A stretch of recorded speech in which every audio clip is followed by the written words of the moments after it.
Olá, a Roda de Saberes pede permissão para entrar na sua casa ou no seu local de trabalho porque o assunto de hoje interessa a todos nós, educação ambiental. Antes de chamar nossos convidados, informo que a Roda de Saberes é um programa, uma iniciativa da Escola do Legislativo aqui da Câmara Municipal de Caxias do Sul. Conosco aqui nos estúdios estão hoje a pedagoga e sócia proprietária da Escola de Educação Infantil Lápis de Cor, Caroline Prebianca. A Escola de Educação Infantil Lápis de Cor fica no bairro Kaiser. Seja bem-vinda, Carol. Muito obrigada. Também está conosco a professora de séries iniciais da Escola Ivanir Marchioro, do bairro Jardelino Ramos, professora Deise Neto Provin. Seja bem-vinda, professora. Obrigada. E ainda com a gente, a Fernanda Magalhães Stalivieri, que é coordenadora do curso de Ciência e Tecnologia de Alimentos da Universidade Estadual do Rio Grande do Sul, a UERGS, aqui na unidade de Caxias do Sul. Seja bem-vinda, professora Fernanda. Obrigada. Professora Carol, pergunto a você, educação ambiental é um assunto que a gente precisa aprender desde criança? Como a gente lida com esse tema? Sim, com certeza. Nós, quanto escola de educação infantil, a gente prioriza essa educação ambiental desde cedo, até porque as crianças convivem no nosso meio ambiente, elas devem cuidar dele também, né? Então, desde pequeno, a gente procura, através de formas lúdicas, trabalhar com eles. Até eu trouxe aqui alguns materiais que depois a gente pode estar vendo juntos, porque é uma forma mais prática também, de desde pequeno, desde lá da educação infantil, então ele está cuidando desse ambiente. Do meio ambiente, isso. E a família, você percebe quando a família também tem esse zelo, orienta a criança, enfim, a questão do lixo é sempre mais comum porque está no nosso alcance, colocar no local certo, reaproveitar melhor, mas tem outros elementos, outras situações em que tu percebes que a família também interfere, colabora, Prof. Carol? Sim, até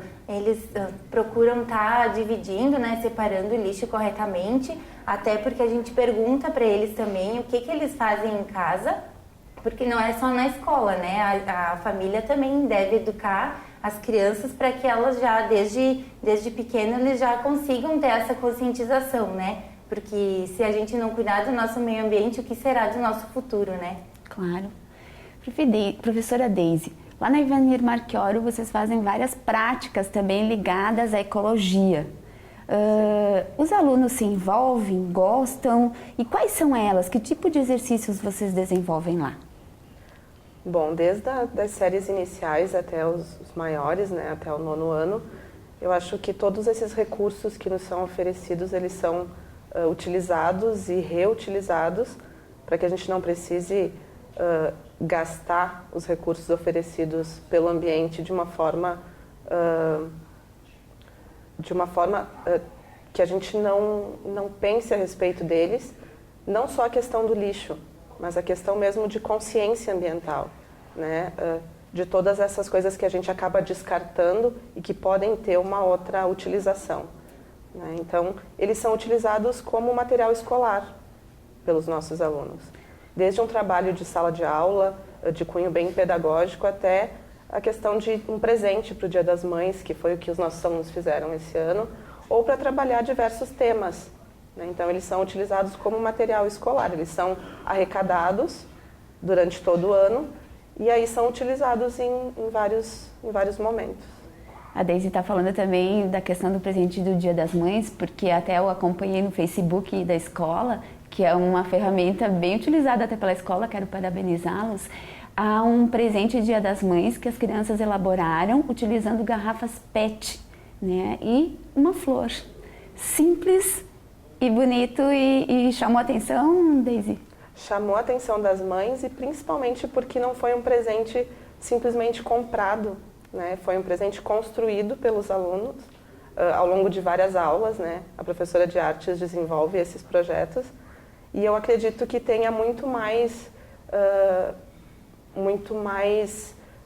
os alunos gostam muito mais de oferecer uma coisa que foi construída por eles do que simplesmente um presente que eles compraram, Até porque a nossa clientela, os nossos alunos vêm de uma comunidade carente, então eu acredito que essa é uma forma de presentear as mães ou os pais ou qualquer comemoração que seja feita com um presente que realmente foi construído. Né? E é um exercício de autoria, né, Daisy? Exatamente, e até para o exercício dessa consciência ambiental, né, que começa na família, depois passa pela educação infantil, mas eu acredito que na educação, no ensino fundamental, ela tem muito, a gente passa por esse processo de uma forma muito mais integrada, né, para que eles cresçam com essa consciência ambiental de que esses recursos não são, nem todos eles são renováveis, né, então a gente tem que cuidar.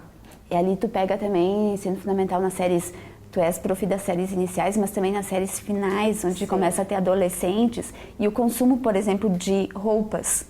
A gente pode aproveitar melhor nossas roupas, isso faz parte, é uma consciência de melhor uso, né? Não simplesmente descartar logo no primeiro uso, ou não saber aproveitar porque tem um pequeno rasgo. Esse tipo de assunto também permeia as discussões lá na sala de aula? Acredito que sim. A professora de arte faz um trabalho bem interessante nesse aspecto. E toda essa parte de materiais, inclusive das roupas que podem ser customizadas, podem ser, né, renovadas, acredito que também seja realizado. Tá certo. Professora Fernanda, então agora do ensino fundamental já para o ensino superior. Você percebe que seus alunos lá no ensino superior estão preocupados com esse cuidado, esse zelo ecológico? Bom, como é uma faixa etária diferente, né? A gente já tem um comportamento, digamos assim, formado, né? Então a gente tem um público bem diversificado mesmo, porque são acadêmicos que vêm tanto logo saíram do ensino médio, então tem essa consciência um pouco mais, digamos, fresquinha, né? Em relação a própria parte, toda a parte ambiental, toda a parte de gestão ambiental. E o pessoal mais velho, então o pessoal que tem também uma resistência. Mas o curso, de uma forma geral, ele aborda e busca conscientizar nesse sentido. Como é um curso voltado para a área de alimentos, como essa parte é de alimentos, a gente tem uma série de questões que são complexas em relação ao alimento devido à dificuldade de que se tem de se manter esse alimento, porque ele pode ter uma fonte de contaminação, é um perigo também, mas ao mesmo tempo a gente tem que melhorar ou ensinar formas de se fazer isso e se ter uma consciência do não desperdício, né? E do próprio manejo ambiental. Então, dentro do curso a gente tem uma série de componentes curriculares que abordam essa área. Eles têm um componente chamado gestão ambiental, que vai lidar com toda essa área, e a própria universidade ela traz essa consciência de o que nós temos e o que vamos fazer com o que temos, né, do nosso meio em todo o dia a dia, então essa consciência ela vem, e eu acredito assim que os mais novos, como estão chegando, eles têm essa forma de observar, então eles dão uma motivada nos mais velhos, assim. Até porque nessa parte da ciência e tecnologia de alimentos, muitos também que saem daí serão empresários desse ramo, né, professora Fernanda? Porque a parte de ciência de alimentos e tecnologia, além de trabalhar com o alimento, ela vai trabalhar com as formas de se produzir alimento ou como se gerar esse resíduo das indústrias de alimentos. Então, a gente tem que trabalhar com formas de minimizar o desperdício e, se houver um desperdício, de que forma isso vai ser... de que forma a gente pode minimizar de alguma forma isso, e se houver, o que a gente pode usar ou na indústria ou modificar dentro dos processos da indústria que venha a minimizar se há um desperdício muito grande. Então a gente tem que ter esse lado, assim, voltar esse olhar. A gente tem, inclusive, um curso de gestão ambiental na própria UERGS, que nos dá o suporte para os outros cursos, para que a gente consiga gestionar isso no sentido de organizar essa parte, toda da parte ambiental e claro, relacionada a toda essa parte. Quem sabe, professora Caroline, se a gente orientar melhor eles a reaproveitar os materiais que usam no cotidiano, lá na gestão, depois lá na profissionalização já vai ser essa coisa da sustentabilidade, do cuidado vai ser uma coisa automática, né? E eu queria que a professora Caroline nos trouxe aqui alguns itens elaborados junto com os pais, o que já faz dá um outro sentido, né? A uma integração aliada ao reaproveitamento. O que a gente tem aqui, Carol? Então, vou começar com esse aqui. É um cofrinho, então, com garrafa PET. Foram os pais mesmo que fizeram, eles levaram, então eles tinham esse tema para eles fazerem em casa, justamente para a família se envolver, né, com a criança para fazer. Então esse é um cofrinho feito com garrafa PET, com tampinhas, e assim eles usam outros materiais para ficar mais sofisticado também, né, para poder estar reaproveitando mesmo, não simplesmente usar o material que iria para o lixo e transformar em outro lixo, né? A gente sempre dá essa ênfase para eles, que eles têm que usar sim o material, mas que eles possam, né, estar reaproveitando de outra maneira, para eles brincarem. Então aqui são xícaras, ambules. Então até eu trouxe e as crianças estavam me pedindo se elas podiam brincar. Eu disse depois, né? Dá pra voltar. Aqui então é uma boneca de lata também, para trabalhar até com a música da boneca de lata. E aqui tem um trenzinho também. Olha só. Tudo feito com... E eles brincam bastante lá, professora Caroline? Sim, brincam sim. Até a gente tem um pátio que a gente utilizou vários materiais reciclados, tem uma casinha de caixinha de leite, uma casinha de garrafa PET, temos também brinquedos com pneus que eles podem passar por dentro, que são coisas que a gente, né, quando a gente abriu a escola, foi o nosso, né, a nossa primordial ideia, a sustentabilidade, justamente para baratear também o nosso, né, até quando a gente abriu não tínhamos dinheiro, né? Então, assim, foi uma forma de chamar a atenção também do público para que as crianças também venham para a escola e aprendam essa educação ambiental desde cedo, né? Então, a gente vê que esses materiais é o que eles mais gostam. Se a gente der um brinquedo comprado, eles vão preferir brincar lá nos materiais reciclados do que com os próprios brinquedos, né, caros. Essa percepção do reaproveitar está ali na vida dessa criança. Sim. Carol, era o que tu a gestão lá da escola é tua juntamente com duas irmãs, né? Isso, somos em 3 sócias, então 3 irmãs. E a nossa escola já faz 4 anos e o nosso principal, né, nosso projeto principal da proposta pedagógica é a sustentabilidade. Sustentabilidade.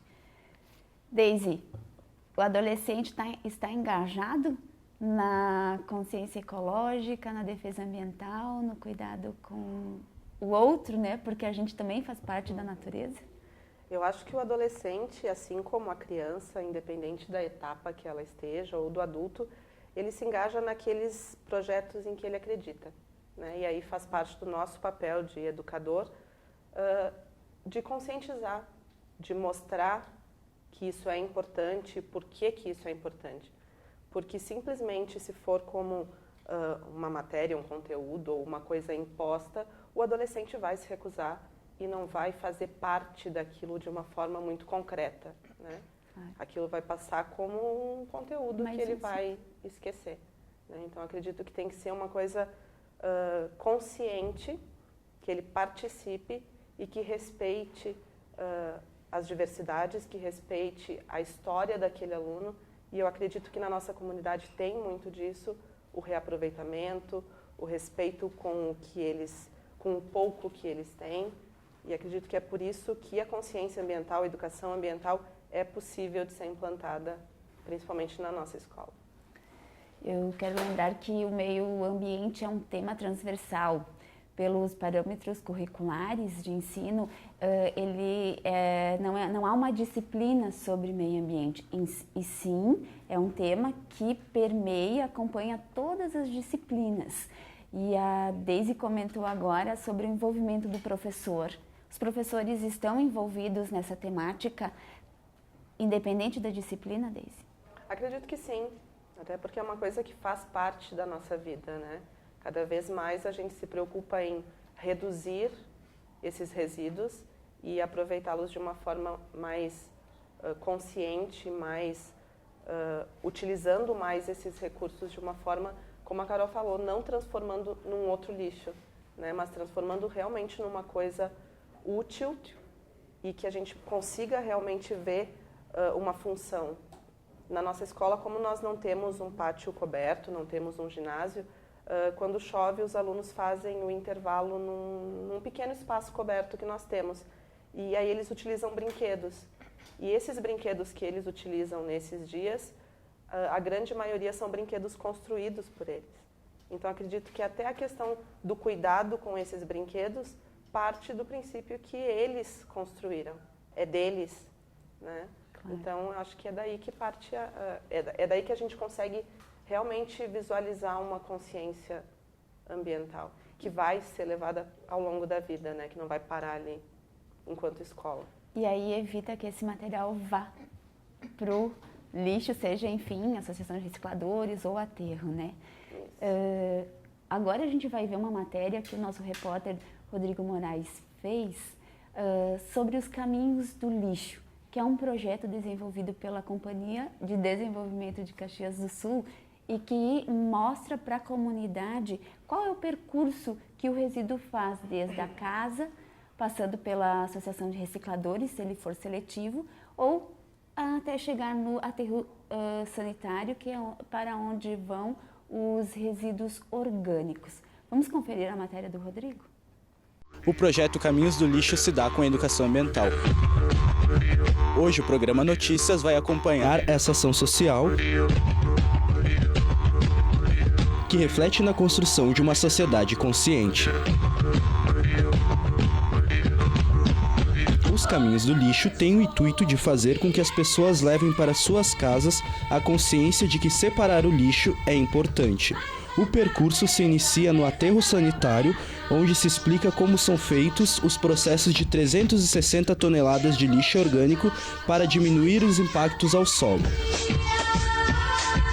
A segunda etapa de visita se dá numa recicladora, onde as turmas acompanham o processo de separação de 90 toneladas de lixo seletivo, que é recolhido diariamente.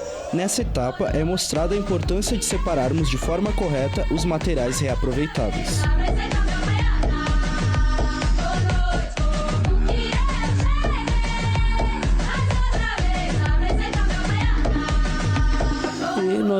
Nós, a comunicação da Codeca, temos esse programa permanente de educação ambiental com a ênfase educacional mesmo, que é ensinar as crianças a separar o lixo, tanto crianças quanto adultos, que, queira ou não, é o nosso futuro, né? Então, isso é parte do lixo, a destinação final, é demonstrar todos os serviços que a Codeca tem disponível para a comunidade.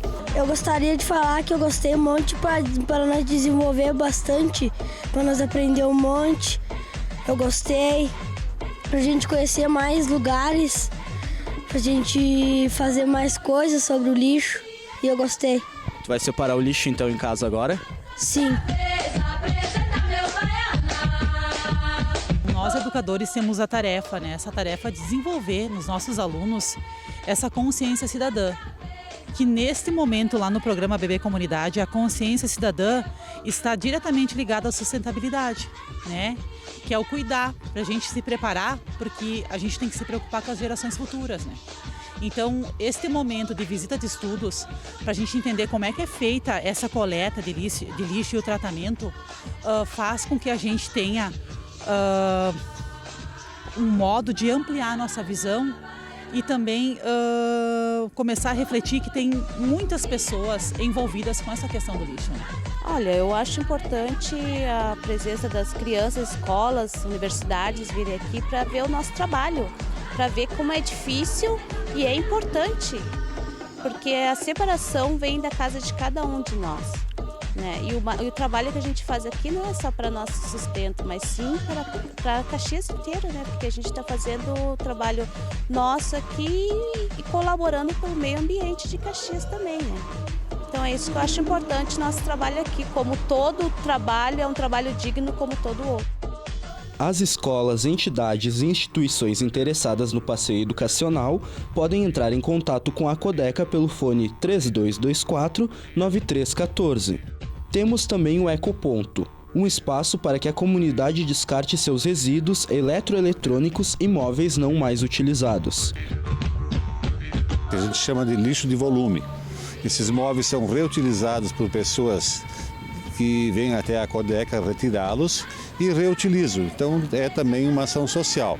Os eletroeletrônicos, que compõem eletrodomésticos, informática, telefonia, som e imagem, pós-consumo, todos eles que nós recebemos aqui, nós encaminhamos para uma empresa que faz o descarte e a descaracterização.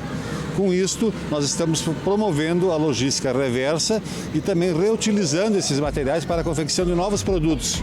Significa que a gente deixa de retirar do nosso meio ambiente do nosso ecossistema, né, sem prejudicar o meio ambiente, a produção de novos produtos.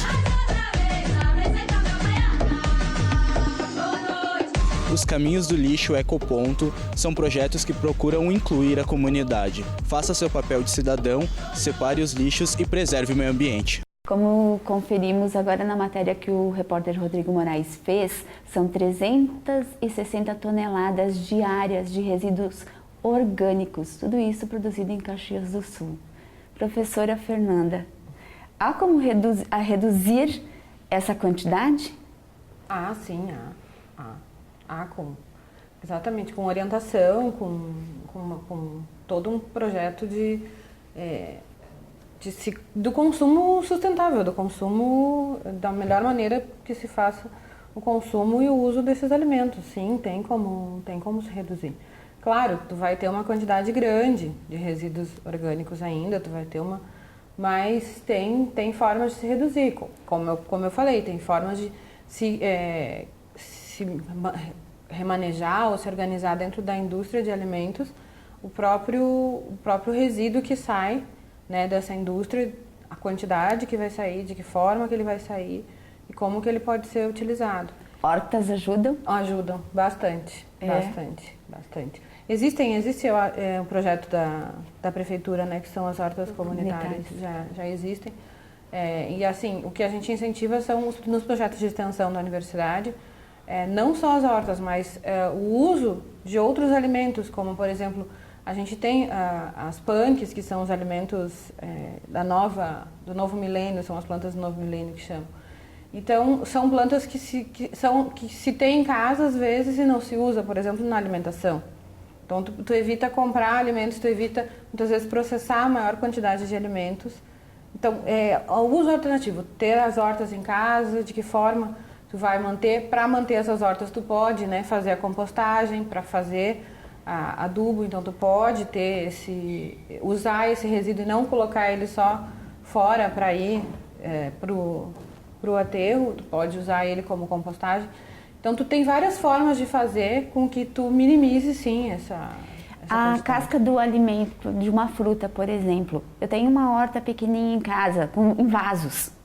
Eu posso colocar tranquilamente, eu devo colocar, por exemplo, a casquinha em cima do vasinho. Qual que é a prática mais comum, assim, e rápida para aproveitar melhor, por exemplo, esse tipo de produto? O ideal, assim, se pode fazer composteiras em casa mesmo, né? Que são pequenas composteiras que tu deixa esse alimento, porque ali muitas vezes pode juntar mais inseto, pode dar mau cheiro, então tem que cuidar muito na forma como tu vai fazer isso, né? Então o ideal seria montar mini composteiras ou para colocar esses alimentos e deixar eles degradarem e aí tu faz todo um processo para fechar isso, para não deixar, porque daí não vai dar cheiro, não vai dar quantidade de insetos, então isso também tem tem o lado bom, deve se fazer, mas tem que cuidar exatamente por isso, porque pode dar cheiro, pode juntar inseto, então tem várias formas de se fazer. E que eu acredito que na escola deve ser ensinado também, né? Porque a gente tem vários projetos que são colocados para nós até como solicitação de projetos de extensão da universidade e tal, justamente que ensine a fazer compostagem, que ensine a fazer o uso melhor desses alimentos ou como o resíduo desses alimentos em casa vão ser utilizados. A gente tem, assim, uma série de projetos que podem ser feitos e que podem ser... Alguns dão trabalho, né, professora Fernanda, mas também a natureza nos dá tanto e a gente também às vezes esquece, nos entregar, né, um pouquinho para esse tipo de ação, né, aprender a fazer a compostagem talvez uma ação que a gente pode fazer por ela, né, por natureza, né, Prof. Deise? Por ela e por nós. E por nós. essa ideia, essa perspectiva de que o homem é natureza, né? O homem e todo o entorno é natureza. Professora Deise, a gente fala também de ações cotidianas. Deixar o chuveiro ligado até que fica bem aquecidinho, é gasto de água. A goteirinha que está lá na torneira já há um bocado de tempo, e às vezes a gente deixa para consertar. O solo que a gente joga ali o papel da bala no chão e às vezes está nem vendo, faz de conta que nem vê. Esses atos, microatos, eles também acontecem lá na escola? Às vezes vocês flagram alguns itens assim muito inadequados? Com certeza, em escola, com certeza acontecem, né? Mas aí a gente parte desses atos para um ato educativo, né? De consciência, de fazer o aluno participar do retorno desse ato. E como fazer isso sem ser muito disciplinador e sem ser impositivo, que é aquilo que tu disseste? Aí entram os projetos educativos, né? Os projetos pedagógicos, onde a gente pensa a respeito deles, pensa a respeito dos objetivos, o que a gente quer alcançar com esses projetos e de que forma a gente vai alcançar esses objetivos. Se a gente quer que o aluno perceba que aquele papel de bala que ele jogou no chão e que para ele pode ser só um papel de bala, né?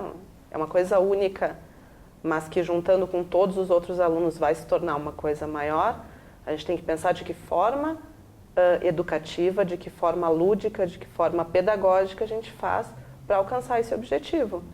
E aí a gente tem diversas atividades que podem ser feitas desde a educação infantil até o ensino médio, né? Atividades de conscientização e realmente de ações, de passar pelo pátio e ver o que está pelo chão, de utilizar o alimento na sua totalidade, né? De não simplesmente ir para o lanche, pegar uma fruta e comer um pedaço e jogar o resto fora. Então são coisas diárias que muitas vezes para a criança e para o adolescente pode parecer uma coisa sem objetivo, mas que para o educador, por trás de todas aquelas atividades, tem um cunho pedagógico, tem um objetivo bem específico que é o da conscientização. E desde esses passeios orientados como o caminho do lixo, né, os caminhos do lixo, eles trazem retorno? Muito. Acredito que tudo que o aluno vive em si é muito mais real, muito mais significativo para ele do que aquilo que simplesmente a gente fala, né? A experiência do educador em contar alguma coisa não tem tanto sentido para o aluno do que aquilo que ele vai participar. O Caminhos do Lixo é um projeto maravilhoso, assim como os Caminhos da Água, né? Também é um outro projeto onde a criança consegue ver realmente o que acontece em todo esse caminho, né? Na questão do lixo, o que acontece com aquele lixo que eu não separo e que acaba indo para o aterro sanitário junto com o resíduo orgânico, né? E eles conseguem visualizar isso, da importância de separar esse lixo da maneira certa, porque não adianta simplesmente a gente colocar em lixeiras separadas e depois, na hora de fazer esse descarte, colocar na mesma lixeira lá fora. Né? Tem que então, separar tem todo certinho. Um processo, e a partir do momento que ele sabe para onde é que vai e o que vai acontecer com aquilo, eu acredito que desde dos mais novos, eles conseguem entender que isso é importante para o planeta todo e não só para eles, né? Claro, claro. E a criançada, a criança menor, pedagoga Caroline, já sabe onde colocar, por exemplo, então, o papel que é no seletivo, o plástico no seletivo, o vidro no seletivo e o resto do lanche dele, no orgânico, ele sabe? Sim. Até nas nossas práticas diárias na escola, a gente já procura, tá enfatizando isso, para que eles, separem adequadamente o lixo. Até na nossa sala tem o lixo, mas lá eles sabem que é só o lixo seletivo, né? Na cozinha tem outro lixo, então até na hora de comer a fruta, por exemplo, na banana, que eles mesmos vão descascar para eles terem mais independência, a gente já procura estar falando onde é que vai essa casca, né? É no lixo seletivo ou é no lixo orgânico, né? Então, essas práticas mais simples do cotidiano a gente já está desde a educação infantil, tem que estar enfatizando, né? Não importa a classe social, como a gente estava falando antes, lá na escola, por mais que seja uma escola particular, a gente é conveniada à prefeitura, à defensoria, à mão amiga. Então, eles já estão conscientes que, né, deve cuidar do meio ambiente. Essa questão, esse zelo ambiental, ecológico, independe de classe, né? Porque a natureza é de todos nós e se faltar ao outro, vai faltar a mim também, né? E os pais percebem esse aprendizado da criança quando elas chegam em casa, assim, esse aprendizado que ela recebe na escola? Percebem. Ela ensina aos pais? Sim, até a gente tem um bom retorno dos pais, né? Até a gente pode ver aqui que foram eles mesmos que criaram em casa. A gente percebe esse retorno e eles vêm dizer, ó, prof, ele tá me cobrando que eu coloquei papel onde não era. Eles mesmos nos comentam e falam, né, sobre as crianças, sobre o que elas estão falando em casa. Fernanda, como pensar essa mesma consciência no campo empresarial? Porque a gente comentou, né, sobre essa coisa desde pequenos, vai crescendo, enfim. Profissionalmente, lá no campo empresarial, hoje a senhora, como professora desse ramo da ciência e tecnologia de alimentos, observa que o empresariado está empenhado em também abordar sustentabilidade? Bastante. Sim, até porque a gente tem alguns projetos, né, que são mundiais, né, em relação a créditos de carbono, toda a parte de economia de água, tem uma série de processos mundiais que estão aí. Os certificados de qualidade, né? Exato. Então isso acaba agregando valor ao produto que a empresa está colocando no mercado, né? Então isso acaba fazendo com que o próprio empresário seja... ele não é forçado, mas ele se coloca na posição de que sustentável, ele deve ser sustentável, ele deve agir de uma forma sustentável.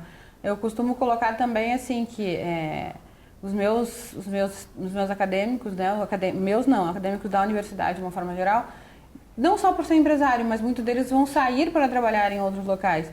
E como agentes formadores ou conscientizadores, tem que ter essa noção de que eu coloco que tanto a conscientização ambiental ou o dia a dia que as professoras estavam falando aqui, parece como escovar o dente, né? A gente tem que estar sempre lembrando o que tem que ser feito.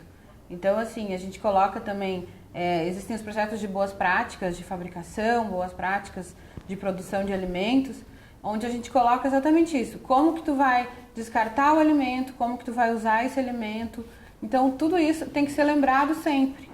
E o empresariado, de uma forma geral, o proprietário do estabelecimento, de uma forma geral, ele se vê, na verdade, num mundo onde ele não tem muito o que fazer diferente. Ele tem que ser... Até porque isso agrega um valor, como eu falei, ao próprio produto.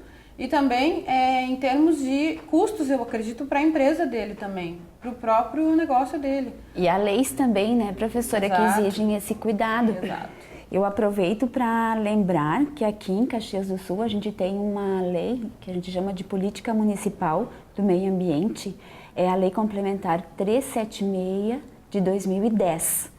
Também informo que a Câmara Municipal de Caxias do Sul tem uma comissão permanente, uma comissão parlamentar que é chamada Comissão de Saúde e Meio Ambiente. Essa comissão ela é composta pelos seguintes vereadores: Renato Oliveira, que é o presidente, Daniel Antônio Guerra, Guilherme Guila Sebem, Adelino Teles e Zoraide da Silva.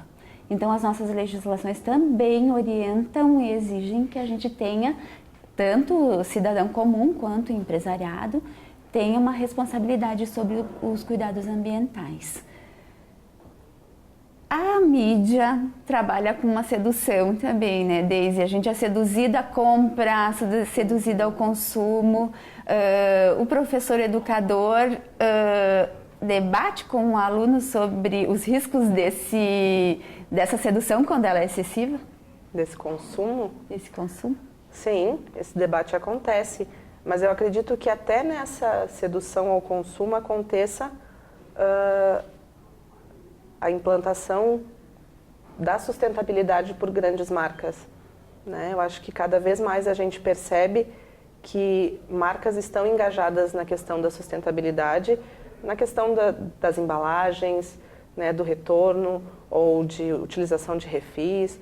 E eu acho que isso pode ser levado para a sala de aula como discussão, né, do quanto a gente pode reaproveitar alguma coisa ou aproveitá-lo ao máximo, né, não simplesmente um consumo descartável. Superficial, né? Superficial, onde eu vou adquirir alguma coisa e descartar logo em seguida.